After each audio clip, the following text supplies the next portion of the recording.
I'm Tulsa World Meteorologist Kirsten Lang. There's another chance for seeing severe storms today, Wednesday. Starting off this morning, you may already start to see a couple of those showers and storms somewhat early, call it mid-morning or so. And then they'll fire up again later on this afternoon, kind of in and around the area. We are right on the fringe of that slight to marginal risk of potentially seeing severe storms. The main threat is going to be down towards the south and southeast, so far southeastern Oklahoma, and then into northern Texas, where they really have the best chance for seeing these severe storms and possibly even a few discrete supercells develop. For us, though, in and around the Tulsa metro, I want you to keep in mind, if these storms become severe, large hail damaging winds, main threats, low risk for potentially seeing tornadoes with these. All right, so again, it's earlier in the morning than what we had Tuesday. We are looking at around 9 to 10 a.m. Some storms may start rolling through, thunder, lightning, possibility of some of that damaging wind with that.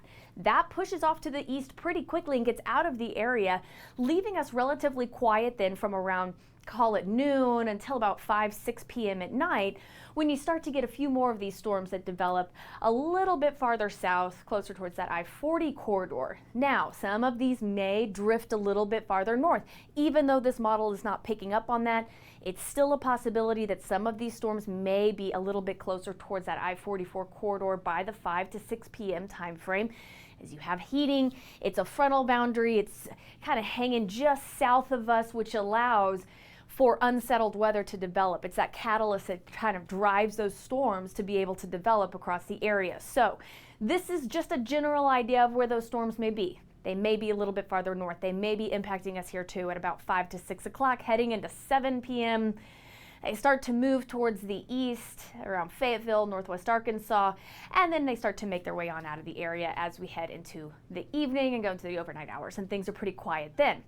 All right, so the 7-day planner, because the front came through, it's actually a little bit cooler. Highs on Wednesday, only about 75 degrees, which is pretty nice. So enjoy it, because then it gets nice and warm past that.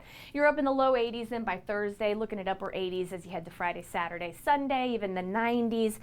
But if you notice too on that 7-day planner, there's a chance for rain pretty much every day the next 5 to even 6 days ahead. That unsettled weather kind of hangs out with us here for the next few days.